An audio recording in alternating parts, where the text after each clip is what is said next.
Assalamualaikum warahmatullahi wabarakatuh. Perkenalkan, nama saya Rakai dan Akmal. Di sini saya mewakili kelompok 3 akan mempresentasikan Sistem Informasi Manajemen chapter 10, yaitu e-commerce, digital markets, and digital goods. Yang pertama adalah definisi e-commerce. E-commerce adalah proses membeli dan menjual barang atau jasa secara elektronik melalui jaringan internet. Nah, lalu ada perbedaan e-commerce dan e-business. E-business mencakup semua aktivitas online, tidak hanya jual beli. Kalau e-commerce itu hanya proses menjual dan membeli. Lalu selanjutnya ada pertumbuhan e-commerce. E-commerce berkembang dengan pesat sejak tahun 1995 dan terus meningkat berkat penetrasi internet dan teknologi. Nah, pertumbuhan e-commerce ini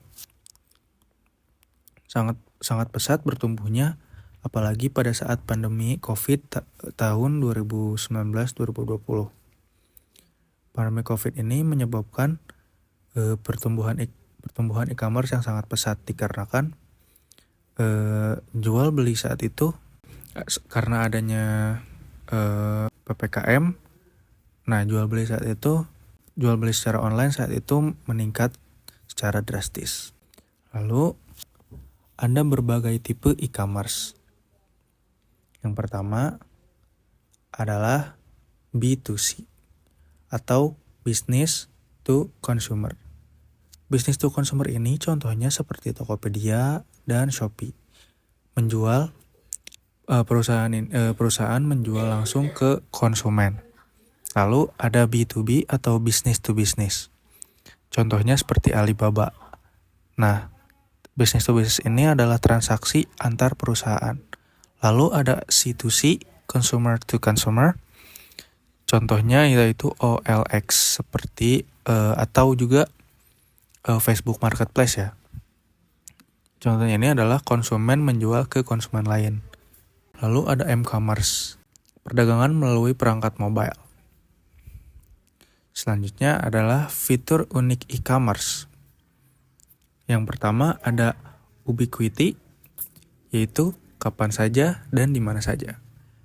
Nah, ubiquity ini karena e-commerce bisa diakses kapan saja dan dari mana saja. Jadi seperti fleksibel ya. Lalu ada global reach. Global reach ini menjangkau pasar global tanpa batas geografis. Kita bisa membeli barang yang di luar negeri lalu tanpa ada batasan geografisnya. Misalnya kita ingin membeli barang A, tetapi di Indonesia tidak ada. Nah, jadi kita bisa membeli barang itu di luar negeri, walaupun kita tidak harus ke luar negeri. Lalu ada universal standards, yaitu menggunakan standar teknologi internet yang seragam. Lalu ada richness, interactivity, dan personalization, yaitu kayak media interaktif dan bisa dipersonalisasi sesuai kebutuhan pelanggan. Selanjutnya ada model pendapatan e-commerce. Yang pertama yaitu advertising. Advertising ini pendapatan dari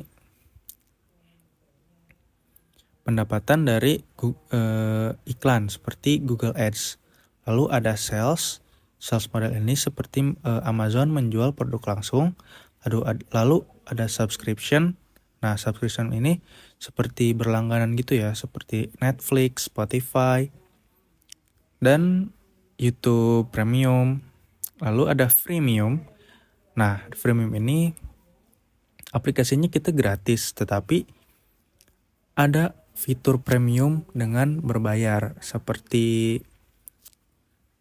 YouTube juga tadi termasuk seperti YouTube, lalu B-Station. Selanjutnya ada affiliate. Affiliate ini mendapat komisi dari produk yang dijual lewat link. Lalu ada transaction fee. PayPal mengenakan biaya transaksi. Nah, contohnya itu PayPal ya. Lalu ada model bisnis e-commerce. Yang pertama e-tailer. E-tailer ini retailer online. Misalnya Lazada. Lalu ada market creator, menyediakan platform transaksi seperti eBay.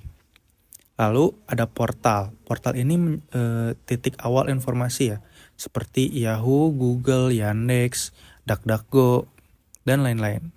Selanjutnya yaitu faktor keberhasilan e-commerce.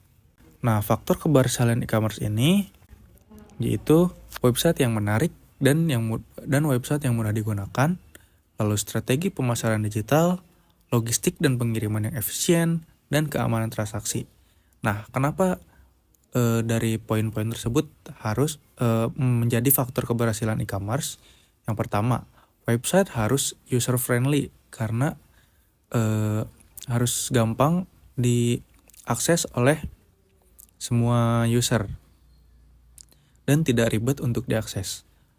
Lalu strategi pemasaran digital, SEO dan media sosial penting untuk menarik pengunjung. Nah, strategi pemasaran ini sangat penting ya, dikarenakan teknik marketing juga wajib untuk faktor keberhasilan e-commerce. Lalu logistik dan pengiriman yang efisien. Nah, pengiriman yang cepat dan tepat juga meningkatkan kepercayaan dan kenyamanan pelanggan untuk belanja di e-commerce. Lalu ada masalah dan tantangan e-commerce. Yang pertama, kesenjangan digital. Nah, kesenjangan digital itu pastinya ya, tidak semua orang memiliki akses digital atau akses internet yang baik. Tidak semua orang memiliki akses internet, tidak semua orang memiliki handphone. Itu adalah masalah dan tantangan e-commerce. Yang kedua, privasi dan keamanan. Privasi dan keamanan ini sangat amat menjadi masalah besar bagi e-commerce dikarenakan masih saja ada kebocoran data dan pencurian identitas. Selanjutnya, ada teknologi pendukung e-commerce. Yang pertama ada Web 2.0. Web 2.0 ini mendukung dan memudahkan interaksi dua arah seperti review dan komentar. Lalu cloud computing. Nah, cloud computing ini membantu fleksibilitas dan skalabilitas sistem. Lalu ada mobile apps, aplikasi mobile menjadi kanal utama interaksi. Nah, dikarenakan ini dinamakannya e-commerce, pastinya kita mengakses dengan handphone atau aplikasi mobile. Dengan aplikasi ini menjadi faktor utama atau kanal utama interaksi e-commerce. Lalu analytics and big data. Analitik membantu memahami perilaku pelanggan. Terakhir, ini adalah tren masa depan e-commerce. Yang pertama AI dan chatbot. AI membantu rekomendasi produk dan layanan pelanggan.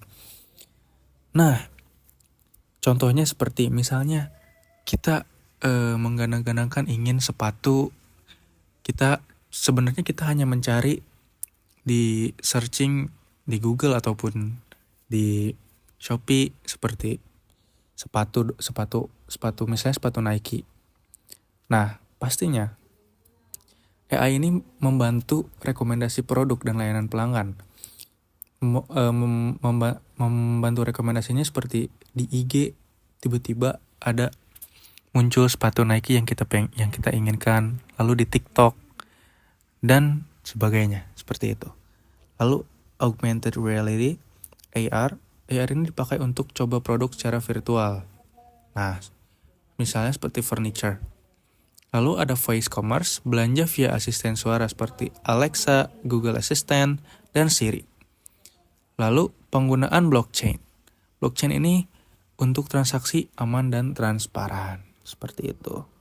Kesimpulannya yaitu dari semua yang saya sudah jelaskan tadi, e-commerce ini mengubah cara bisnis beroperasi dengan memanfaatkan teknologi digital untuk menjangkau pasar lebih luas dan efisien. Meskipun menawarkan banyak peluang, e-commerce juga menghadirkan tantangan seperti keamanan data dan kepercayaan pelanggan. Adaptasi terhadap perkembangan teknologi menjadi kunci keberhasilan di era digital ini. Nah, e-commerce ini sangat penting dikarenakan setelah adanya era digitalisasi ini, kita dapat melakukan pembelajaran secara efisien. Sekian, terima kasih.